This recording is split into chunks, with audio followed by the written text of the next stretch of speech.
Breathing. It's one of the most frequently done things you do all day. You do it when you're not thinking about it, so that means you have a shit ton of opportunity to make your life better, because you can put yourself in a lower stress state, you can bring more awareness, you can relieve muscle soreness and tightness, judging by the way you breathe. Now, there are a million ways to go into really in-depth detail about the way you should be working on breathing personally, but here are the two things that I like to think about when it breaks down to the real basics of this stuff. One is, where can you breathe? Meaning, from the tops of your shoulders down to your pelvic floor, can you expand from here to here and all around here and all the way through here, so your entire torso has the opportunity to expand? So where can you breathe? And two is, how much can you breathe? And that is basically broken down into, how long can you breathe in, how long can you hold the top of that breath, how long can you take to breathe out, and how long can you hold yourself on empty. So if you combine those two things together, you're on a really good track to be good at any sort of breathing program that you want to venture into outside of this, okay? So simple things, you just need your hands to assess, can I breathe into here? I'm going to show you the two-hand process, okay? Because I might say, all right, I want you to put one hand on your chest, one hand on your belly, for example. Now, can you breathe into just your belly? And I pay attention to if I notice that my hand on my chest starts to rise and fall. Can I control that? Okay? What if I just want you to breathe into the chest hand? And I don't want the belly to rise and fall. And if you're doing this on camera, it can be really helpful, because sometimes people will try to breathe into their chest and this will happen. Their shoulders will rise up and down. And I love my friend Dr. Logatelli Rao will say it's like trying to deadlift your rib cage with your neck. You get really tight and sore up here when you can't separate those things, okay? You can also do this to the sides. Can I breathe so that my hands get farther apart? Can I breathe so just one hand moves? Or the other one? And can I breathe so that all of it expands? So I breathe into both. So this becomes a game, right? Can I breathe into the back? Can I breathe in a different position? What affects my ability to access any of these things, where I breathe into one section, not the other, or all of the sections at once? And the more you build the availability of accessing any of those spaces, and you make it easier through practice for you to breathe into places that used to be stiff, it means that you're getting a beautiful amount of fluid exchange. You're getting a massage from the inside. You're moving the muscle through your breath so it gets stretched and then relaxed and all these things. Hopefully Maggie making noise in the background isn't doing too much. What you doing over there, Mag? And then you can just practice box breathing. But here's another thing, right? You get to assess for yourself. Is it harder for me to do a long inhale?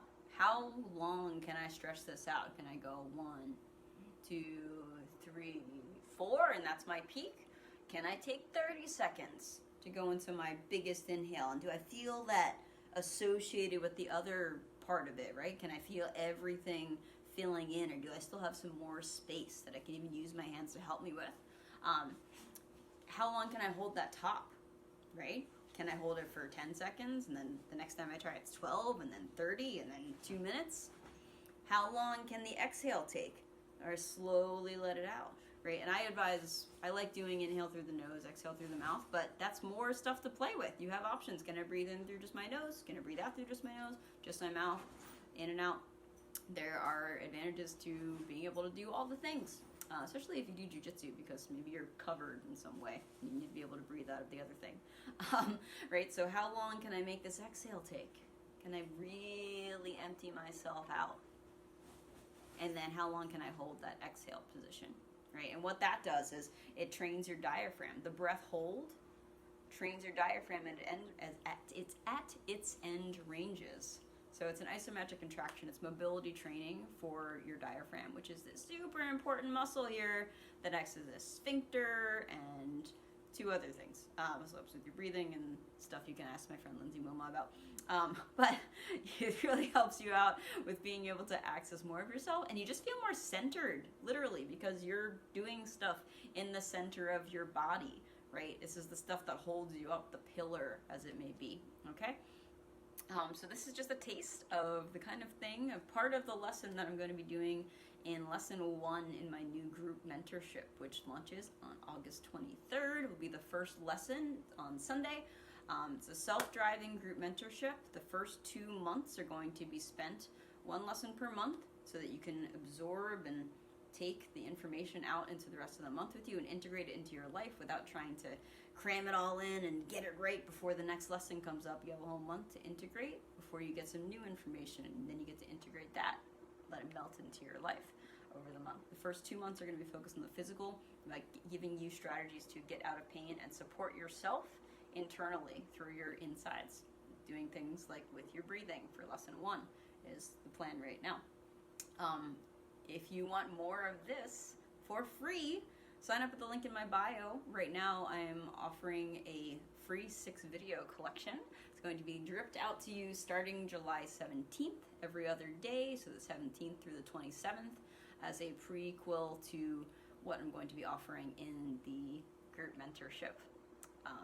This has gotten long enough that I'm probably not going to do captions. I hope you guys can listen to this and really share this if you think that it was helpful. And yeah, I think that's about all I want to say right there. I have the free videos coming out soon. Sign up for that in my bio. And then I have the group mentorship, which is going to dive really deeply into giving you easily accessible things for you to pay attention to throughout your day, to decrease your stress, feel better in your body, and just have a happier, more relaxed way of going about your day. And that's where I think we end up being our best selves, is when we can be calm in the face of stress and everything in the world is being thrown at us. Everything the world is throwing at us. Okay. I love you. That's enough. Let me know in the comments if you have any questions.